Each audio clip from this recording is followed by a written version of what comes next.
All right, so good afternoon, everyone. I'm going to talk about harvesting some garlic today. So today, our garlic, which is this row here, is ready to go. It's actually been ready for probably a week or two. I probably should have harvested it the weekend before last or something, but just haven't had a chance to get out here. Normally, what you want to do is you want to harvest it when the plants die back and they're about 1/3 to 2/3 died back.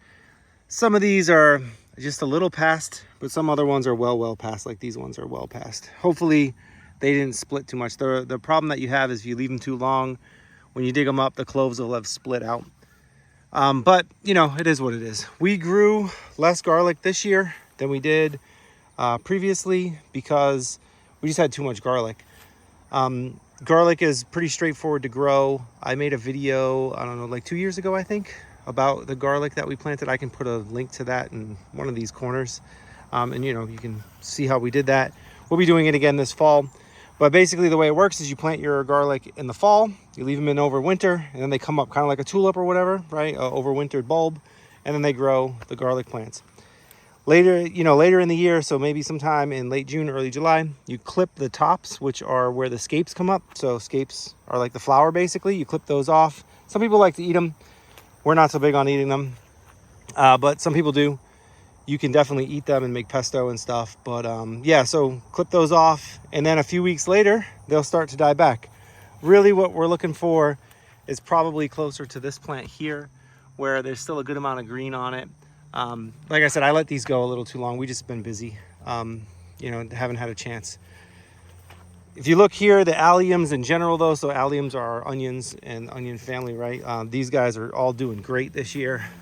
Our onions are just really producing. I'm very happy with how everything's coming out. We've got yellows, sweets, and reds. Reds are down here. You can see nice big bulbs on these guys. They are definitely looking great. So these will be ready to harvest in a few weeks as well, once the tops fall over, but they haven't gotten to that point yet. We have one or two over here where the tops fell over, so those are getting close to being ready. But the garlic, it's a little different. Like I said, when they start dying back is when you know they're ready to harvest. So in order to harvest these, what do we need to do? We just dig them up, right? The bulb is underground down there, so we'll just dig it up. I have a bin to put the garlic in. I've got a little trowel to dig them up because I don't want to put my hands in there. And then some gloves so that my hands don't get all dirty. Okay, got the trowel, got my bin ready. Basically all you want to do is grab the garlic, and now you can, if the ground is soft, just pull it up. These have been in the ground for a year though, so it's not always going to be super soft. So that's why I like to bring the trowel, because I'll dig around the garlic a little bit and then pull it up. That'll get it up. And so what we have here is, you can see, unfortunately this one did split a little bit. I don't know if you can make that out, but the bulbs have split out right there. So unfortunately, well, you know, it's not unfortunate, we can still eat these, they're totally edible still, but it won't store very well. So I was afraid of that. Some of these just may be that way. If they're all that way, that's okay. We'll just go ahead and save them for in the freezer, or just cook them up real fast. Now this one came out great. So here we go. And if you can make that out, it just looks like a normal garlic. So we'll dry that, and what'll happen, we'll cut this off and then trim it back there, and this will store. These will store for like almost a year. We still have garlic that we harvested last summer in the house, which is why we grew less. So this ground is still pretty soft, which is good, meaning that I don't have to dig too much to get them out. This one's pretty good. So yeah, we're getting a good amount, pretty good garlic here. Some of them look a little not so great. Sometimes you'll get little ones like this. This one's split as well. As you can see, this one's really dry. That was one that I, definitely let go too long. And sometimes you will just get small ones. I didn't fertilize these guys this year. I fertilized them in the past, and it didn't seem to matter if I fertilized or not. So this year I just kind of did an experiment and didn't fertilize. This one, unfortunately, I had two bulbs evidently when I planted. I must have accidentally planted two together. And so I ended up with two heads that grew next to each other. And well, they both look like they might have paper on them, so maybe we can get them to stay. We'll find out.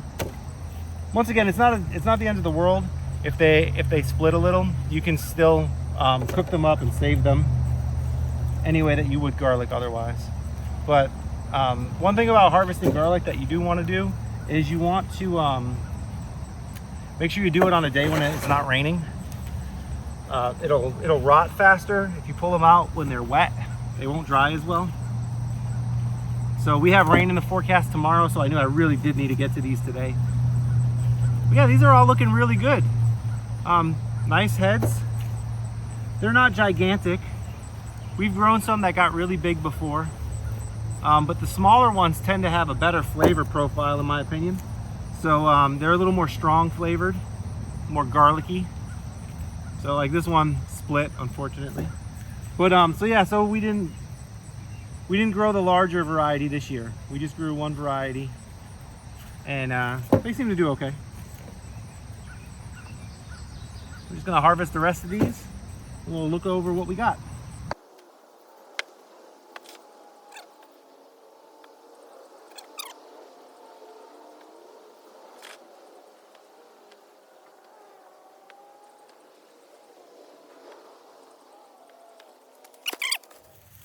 So we got some that are really, really nice. This one here, you know, compared to my hand, it's quite large. Similar size to what you'd get in the grocery store. Now, this variety that we grew is not a huge, doesn't grow gigantic bulbs. So that's to be expected. But these are nice looking garlics. We'll take these, we'll dry them in the garage for, I don't know, a week or two. They'll finish drying.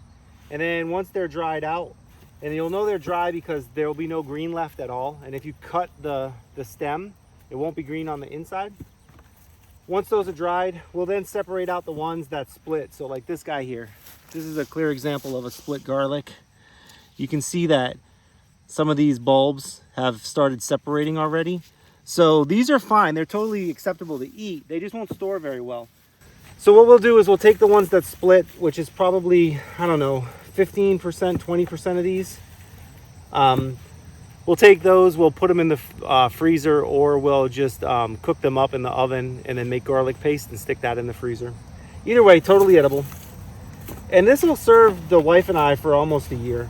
We like garlic, but it turns out that we don't eat garlic nearly as much as we eat onions. So that's why we have so many more onions. Now, one other thing that you got to start thinking of, and which I didn't this year, is intercropping here. You'll notice now we have a full, row in this bed that has nothing in it. And if we leave it alone for the rest of the year, there'll definitely end up being some weeds in here. There already is starting to be weeds. So I've got to think of something to put in here. I'm probably going to put beets or something, maybe some late cabbages. We do have a lot of cabbage that are ready right now. I'll give a little extra show here. So there's them. Everything's good there. So we do have a lot of cabbages that are ready now. So if I wanted to plant more cabbage, it might not be a bad idea. We have this variety right here that grows a pointy head. If you saw on my Instagram, we harvested one of these the other day. We made some coleslaw with it and some fried cabbage. It was delicious. These guys grew really well. And we planted these about 70 days ago, 60 days ago. So I can probably, being that cabbage can make it through a frost, I can probably get another crop of these out. Maybe. We might give it a try just to see. All of these cabbages, like these guys, are looking great too. The cabbages are doing amazing. I guess the real concern I have is that, if I plant more cabbage, will we be able to eat it all? We've already got, I don't know, 10, 12 cabbages in here. And just for two of us, right, it might be a bit much. We can only make so much sauerkraut. But it's a possibility to just throw some out here. Another thing that we might put out there is a little bit more kale. We only got 3 kale plants down there. They're doing good, but we could probably eat a little more kale. And then also beets. Beets would grow in enough time.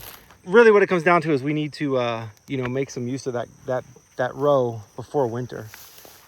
Just to keep me involved in it so that I don't forget to keep weeding it, because otherwise the weeds will just overtake it. And also just to make use of it, right? We have that space. We also have some space over here that we can probably do similar activities with.